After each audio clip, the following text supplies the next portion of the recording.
ஒரு பெண்ணுக்கு 13-14 வயசில் யூஸ்வலாக ஃபஸ்ட்டு பீரியட்ஸ் வரும், மாதவிடாய் ஸ்டார்ட் ஆகும்.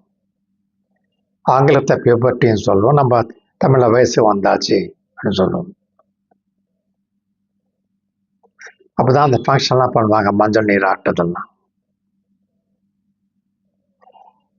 ஒரு 50-55 வயசு வரைக்கும் ரெகுலராக வந்துட்டுருக்கோம். மாதத்துக்கு ஒரு முறை எடுத்துக்கிட்டு அதுக்கு பிறகு நின்றுடும். மெனோபாஸ் மாதவிடாய் அந்திடுச்சுன்னு சொல்லுவோம் நம்ம. ஸோ இந்த மந்த்லி நான் சொல்கிறது கரெக்டாக 30 நாள் கிடையாது. 28 நாளில் வரலாம், 27 நாளில் வரலாம், 31 நாளில் வரலாம்.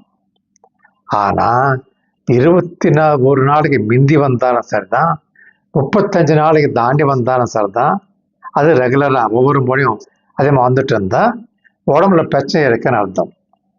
இதுக்கு முக்கியமான காரணம் ஹார்மோன் கோளாறு. பல ஹார்மோன் ஒழுங்காக இருக்க வேண்டிய அளவில் இல்லை உடம்புல. அந்த லெவல்ஸ் அஃபெக்ட் ஆகிறது, டிஸ்டர்ப் ஆகிறதுனால இந்த பிரச்சனை வருது. தைராய்டு ஹார்மோன் தைராய்டு கிளாண்ட் சுரபி கழுத்துக்கிட்ட எங்கே இருக்கும், தைராய்டு சுரபி. அந்த சுரபி சரியாக வேலை செய்யலைன்னாலும். ரெண்டாவது கருமுட்டை பை இருக்கு இல்லையா, அது வீங்கி அது உள்ள நீர் கட்டி சிறுசு முட்டை பதிலாக நீர் இருக்குதுன்னா நீர் கட்டி பாலிசிஸ்டிக் ஓவரியன் டிசீஸ், பிசிஓடி அப்படின்னு சொல்லுவோம். அந்த கண்டிஷன் தான் சார் தான் இது மாதிரி பண்ணுது. அடுத்த காரணம் என்னன்னா லைஃப் ஸ்டைல் டிஸார்டர். அதாவது இவங்க வாழ்க்கை ஒரு ஆரோக்கியகரமாக நடத்தலை. அவங்க என்னது, அது ஸ்ட்ரெஸ் அதிகமாக இருக்கிறது, எல்லாத்துக்கும் டென்ஷன் ஆகுறது, ஒர்க்கில் டென்ஷன், இல்லை வீட்டில் டென்ஷன், எது இருந்தாலும் டென்ஷன் ஆகுது. அதனால ஹார்மோன் தயாரிப்பு அஃபெக்ட் ஆகும் உடம்புல. அது மட்டும் இல்லாமல் டைம் பிரகாரம் சாப்பிட்றது கிடையாது, டைம் பிரகாரம் தூங்குறது கிடையாது, எக்ஸசைஸ் பண்ணாமல் ஒரே சோம்பேறித்தனமாக வீட்டில் உட்காந்துக்கிறது, இதனால பிரச்சனை வருது. இது மாதிரி லைஃப் ஸ்டைல் டிஸார்டர் பெண்ணாகும். ஒன்று வெயிட் போடுவாங்க. வெயிட் போட்டால் அப்பயும் ஹார்மோன் டிஸ்டர்பன்ஸ் வர ஆரம்பிக்கும்.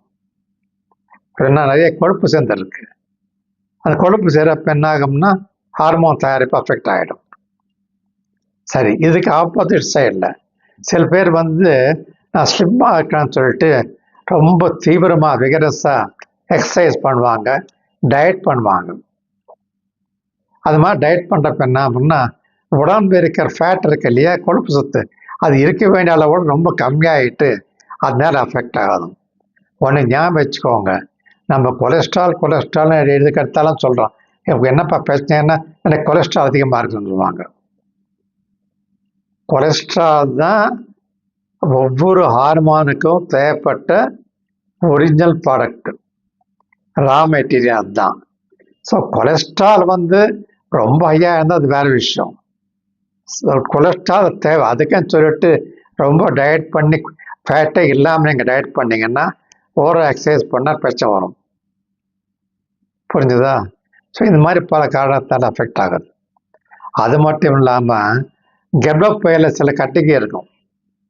இது கேன்சர் கிடையாது, பேர் ஃபைப்ராய்டுன்னு சொல்லுவோம். இந்த ஃபைப்ராய்டு கட்டினால கூட இந்த மாதிரி பீரியட் டிஸ்டர்பன்ஸ் ஆகணும். எது இருந்தாலும் சரிதான், சில மருந்துகள் சாப்பிட்றதுனால கூட வரலாம். பிளட் தின்னரு இது மாதிரி மருந்துகள் யூஸ் பண்ணுறதுனால சில பேர் குடும்ப கட்டுப்பாடு மாற்ற போடுவாங்க கர்ப்பத்தை தடுக்கிறதுக்கு. அதில் ஒரு பர்த் கண்ட்ரோல் பில்லேருந்து இன்னொரு பர்த் கண்ட்ரோல் பில் மாத்திரப்போ பிரச்சனை வரலாம். எது இருந்தாலும் நீங்கள் தாமதம் பண்ணாமல் உங்கள் டாக்டரை கன்சல்ட் பண்ணுங்கள், சரிப்படுத்திக்கோங்க. அப்படி பண்ணலன்னா நாளைக்கு உங்களுக்கு குழந்தை பிறக்கிறது கூட பிரச்சனைகள் ஏற்படலாம்.